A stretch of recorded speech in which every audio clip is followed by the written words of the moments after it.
Hello everybody, my name is V. Narendra Kumar and we are doing this 41st chapter called the Byzantine and Sassanid Empires. Byzantine and Sassanid Empires, 41st chapter. The Greek-speaking eastern half of the Roman Empire showed much more political tenacity than the western half. It weathered the disasters of the 5th century AD, which saw a complete and final breaking up of the original Latin Roman power. Attila bullied the Emperor Theodosius II and sacked and raided almost to the walls of Constantinople, but that city remained intact. The Nubians came down the Nile and looted Upper Egypt, but Lower Egypt and Alexandria were left still fairly prosperous. Most of Asia Minor was held against the Sassanid Persians. The 6th century, which was an age of complete darkness for the West, saw indeed a considerable revival of the Greek power. Justinian I, 527 to 565, was a ruler of very great ambition and energy, and he was married to the Empress Theodora, a woman of quite equal capacity, who had begun life as an actress. Justinian reconquered North Africa from the Vandals and most of Italy from the Goths. He even regained the south of Spain. He did not limit his energies to naval and military enterprises. He founded a university, built the great church of Sophia in Constantinople, and codified the Roman law. But in order to destroy a rival to his university foundation, he closed the schools of philosophy in Athens, which had been going on in unbroken continuity from the days of Plato, that is to say, for nearly 1,000 years. From the 3rd century onwards, the Persian Empire had been the steadfast rival of the Byzantine. The two empires kept Asia Minor, Syria and Egypt in a state of perpetual unrest and waste. In the 1st century AD, these lands were still at a high level of civilization, wealthy, and with an abundant population. But the continual coming and going of armies, massacres, looting and war, taxation wore them down steadily until only shattered and ruinous cities remained upon a countryside of scattered peasants. In this melancholy process of impoverishment and disorder, Lower Egypt fared perhaps less badly than the rest of the world. Alexandria, like Constantinople, continued a dwindling trade between the East and the West. Science and political philosophy seemed dead now in both these warring and decaying empires. The last philosophers of Athens, until their separation, preserved the texts of the great literature of the past with an infinite reverence and want of understanding. But there remained no class of men in the world, no free gentlemen with bold and independent habits of thought to carry on the tradition of frank statement and inquiry embodied in these writings.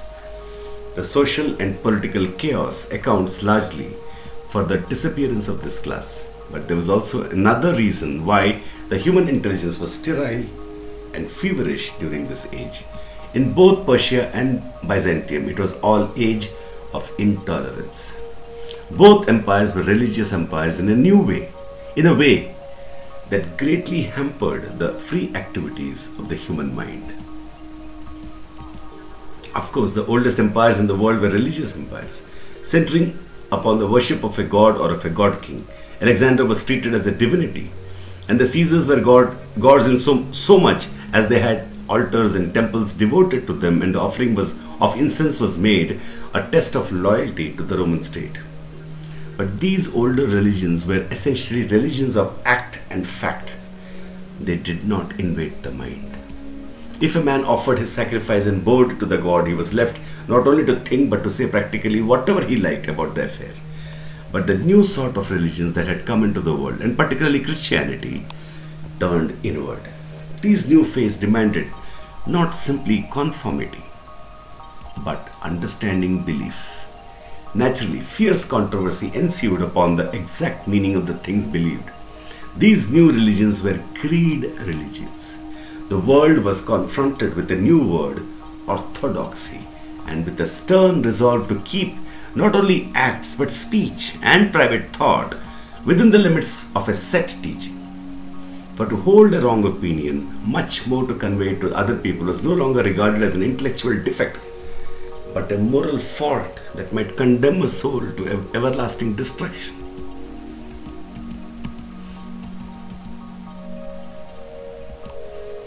Both Ardashir I, who founded the Sassanid dynasty in the 3rd century AD, and Constantine the Great, who reconstructed the Roman Empire in the 4th, turned to religious organizations for help.